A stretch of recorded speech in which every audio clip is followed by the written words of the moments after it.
We face a number of important issues around privacy, safety, and democracy, and you will rightfully have some hard questions for me to answer. Before I talk about the steps we're taking to address them, I want to talk about how we got here. Facebook is an idealistic and optimistic company. For most of our existence, we focused on all of the good that connecting people can do. And as Facebook has grown, people everywhere have gotten a powerful new tool for staying connected to the people they love, for making their voices heard, and for building communities and businesses.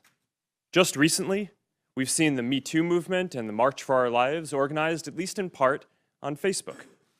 After Hurricane Harvey, people came together to raise more than $20 million for relief. And more than 70 million small businesses use Facebook to create jobs and grow. But it's clear now that we didn't do enough to prevent these tools from being used for harm as well. And that goes for fake news, for foreign interference in elections, and hate speech, as well as developers and data privacy. We didn't take a broad enough view of our responsibility, and that was a big mistake. And it was my mistake, and I'm sorry. I started Facebook, I run it, and I'm responsible for what happens here. After more than a decade of promises to do better, how is today's apology different? And why should we trust Facebook to make the necessary changes to ensure user privacy and give people a clearer picture of your privacy policies? Thank you, Mr. Chairman.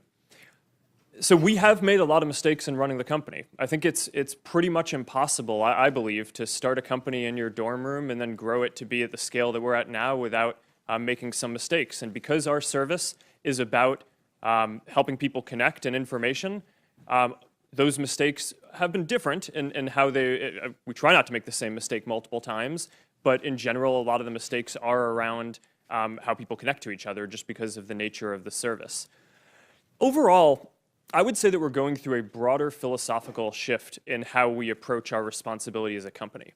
For the first 10 or 12 years of the company, I viewed our responsibility as primarily building tools that if we could put those tools in people's hands, then that would empower people to do good things.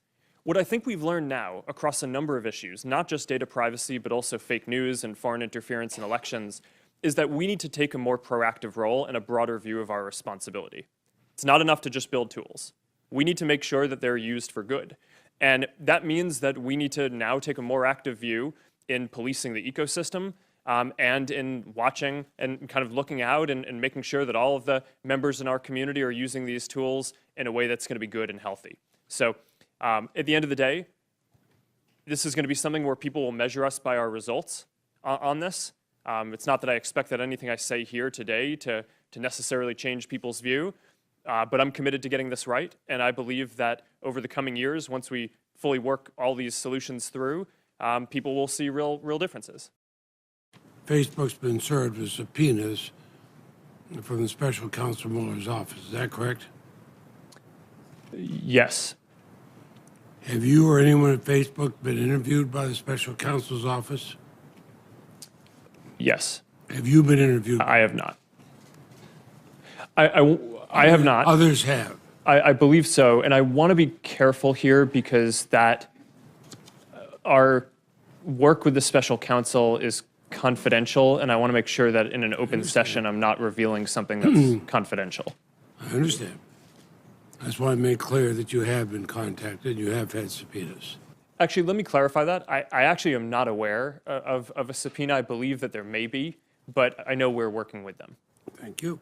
Your Chief Operating Officer, Ms. Sandberg, suggested on the NBC Today show that Facebook users who do not want their personal information used for advertising might have to pay for that protection, pay for it. Are you actually considering having Facebook users pay for you not to use that information? Senator, people have a control over how their information is used in ads in the product today. So if you want to have an experience where your ads aren't targeted using all the information that we have available, you can turn off third-party information. What we've found is that even though some people don't like ads, people really don't like ads that aren't relevant. And while there is some discomfort, for sure, with using information in making ads more relevant, the overwhelming feedback that we get from our community is that people would rather have us show relevant content there than not. So we offer this control that you're referencing. Some people use it. It's not the majority of people on Facebook. And I think that that's a good level of control to offer. I think what Cheryl was saying was that in order to not run ads at all, we would still need some sort of business model.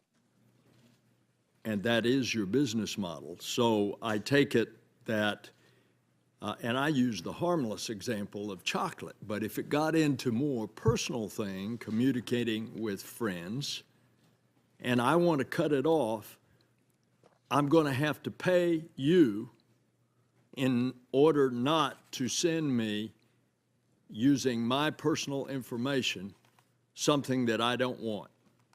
That, in essence, is what I understood Ms. Sandberg to say. Is that correct? Yes, Senator. Although, to be clear, we don't offer an option today for people to pay to not show ads. We think offering an ad-supported service is the most aligned with our mission of trying to help connect everyone in the world, because we want to offer a free service that everyone can afford. Okay. That's the only way that we can reach billions of people. So, therefore, you consider my personally identifiable data the company's data, not my data. Is that it? No, Senator. Actually, at the first line of our terms of service say that you control and own the information and content that you put on Facebook. You don't think you have a monopoly? It certainly doesn't feel like that to me. Here's the question that all of us got to answer. What do we tell our constituents, given what's happened here, why we should let you self-regulate? What would you tell people in South Carolina that, given all the things we've just discovered here, it's a good idea for us to rely upon you to regulate your own business practices? Well, Senator, my position is not that there should be no regulation. Okay. I think the internet is Do increasingly you embrace important. regulation? I think the real question, as the internet becomes more important in people's lives, is what is the right regulation, not whether there should be or But you not. as a company welcome regulation? I think if it's the right regulation, then Do yes. you think the Europeans have it right? I think that they get things right. Have you ever submitted? That's true. So would you work with us in terms of what regulations you think are necessary in your industry? Absolutely. Okay, would you submit to us some proposed regulations? Yes, and I'll have my team follow up with you so that way we can have this discussion across the different categories where I think that this discussion needs to happen. Look forward to it. Would you support a child online privacy bill of rights for kids under 16 to guarantee that that information is not reused for any other purpose without explicit permission from the parents or the kids? Senator, I think as a general principle, I think protecting minors and protecting their privacy is extremely important. And we do a number of things on Facebook to do that already, which I'm happy to get into. And I if appreciate it. that's I'm helpful. talking about a law. I'm talking about a law. Would you support a law to ensure that kids under 16 have this privacy bill of rights? I had this conversation with you in your office 7 years ago about this specific subject in Palo Alto. And I think that's really what the American people want to know right now. What is the protections of this? What are the protections that are going to be put on the books for their families, but especially for their children? Would you support a privacy bill of rights for kids where opt-in is the standard? Yes or no? Senator, I think that that's an important principle. I And appreciate that. And I think we should. Do we need a law to protect those children? That's my question to you. Do you believe we need a law to do so? Yes or no? Senator, I'm not sure if we need a law, but I think that this is certainly a thing that deserves a lot of discussion. I couldn't disagree with you more. We're leaving these children to the most rapacious commercial predators in the country who will exploit these children unless we absolutely have a law on the books. Please. And I Senator, think it is absolutely Please give imperative. a short answer. Senator, I look forward to having my team follow up to flesh out the details of it. I don't think this is a Senator difficult Flake, Senator issue Flake. to get a correct answer to. Thank you, Mr. Chairman.